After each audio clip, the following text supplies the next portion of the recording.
I love me some presents. Today in the studio, we got a gift from some friends of ours.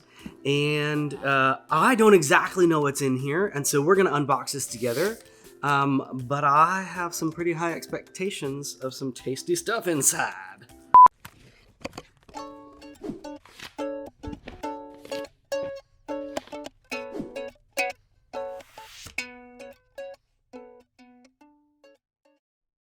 All right, today's unboxing is it's a gift pack from a brand called Mochidoki. And these guys have become some friends of ours, and they sent us this new little pack. And they didn't ask us to unbox it, but I'm gonna check it out. So one thing to notice is that this has some warning labels, right? We've got a dry ice UN 1845 warning label on here, freeze upon arrival. This is a frozen product, and cold chain, as they call this whole supply chain for cold and frozen things, is incredibly challenging to do. Just all of the keeping it cold in different climates and environments, the mapping of that. If I'm shipping in the summer in Arizona versus shipping in the winter in New York, I'm doing very different things. And there's a lot of logistics and stuff that happens in there, and it's an incredibly complicated space. So without further ado, let's dig into this. All right, we've got a packing list. We have how to enjoy your mochi ice cream. Transfer your Mochidoki mochi ice cream from the shipping cooler to your freezer as soon as you open it. Allow your mochi to set or temper in your freezer for 2 hours before serving. You've got basically, dry ice, which is super freezing your product. And then there's some more instructions on how to use it. Caution, and this is where dry ice becomes really challenging because it can hurt you. Cooler contains dry ice. Do not touch with bare hands. This has been a continuing struggle for this industry and how to keep things cold without dry ice or minimizing that.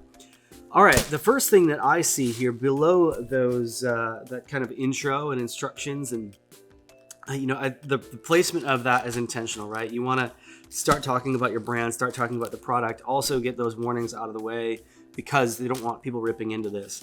But the first thing you see here is green cell foam. Now there are a few different companies that do this, basically a cornstarch based material that dissolves in water.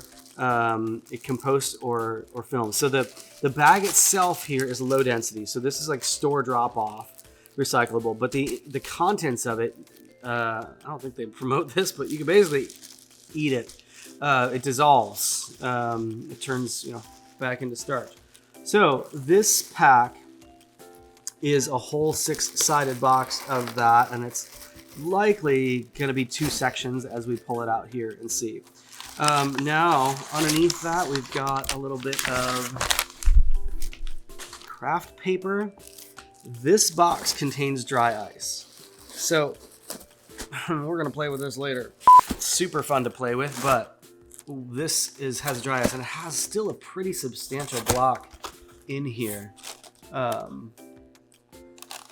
don't know when exactly this was shipped, but coming apart. Anyways, they've done this to try and minimize what I'm doing right now and handling.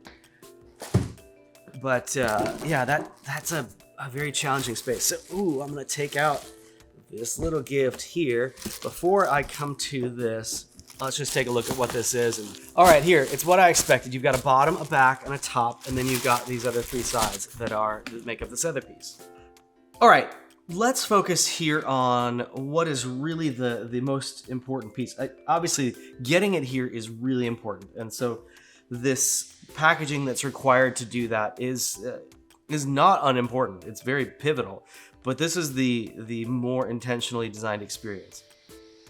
All right, so what we're looking at here is a nice paperboard box with some simple branding on it.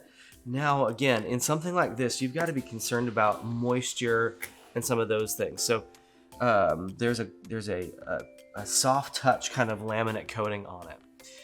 On the inside here, opening the lid, beautiful presentation. And we've got here what makes Mochidoki truly premium, globally inspired, ingredient driven, finely crafted. They're using the space, and we talk about this in these videos, they're using the space to really talk about the brand. Right when you open the lid, and then this collateral here is one of the first things that you find.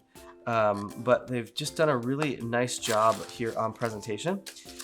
And then here is the product, which this is more of a gift kit. So it's got several things put together, right? There is a mochi ice cream serving board. By the way, I don't know what's in here. I'm excited to find out. Ooh, okay. Like a little bamboo Mochidoki serving platter here. And that is just in like a micro flute, which is a really thin corrugated, or people call it cardboard. But it's a really, really thin one. And then we've got 2 of these, and these I know are 4 packs of mochi, and this is like a 24 pack. Now we know this brand, and we know why they've chosen in a direct mail situation to do some of this this wrapping. But here we have a really clean matte lid, and then inside they have the drop the remote. And then inside they have this this card that talks about what each of these flavors are. And this ice cream is beautiful. And there's a clear Ziploc, basically a clear resealable bag in here that allows you to try and keep things fresh and try and reduce freezer burn and things like that if you've got it laying around. So there's yeah, we've got that, and then these are just kind of a miniature version of that, these little 4-count trays. But when you compare this to what's going on in the rest of this space, if you go and you look at what the competition is doing, there are these really inexpensively formed thermoform trays, which is kind of a generic paperboard box around it. They all kind of look the same. And now this is a direct-to-consumer application here, but it's very differentiated. Just the feel of the materials, the construction of everything. And then here we've got this really nice presentation of the different mochi.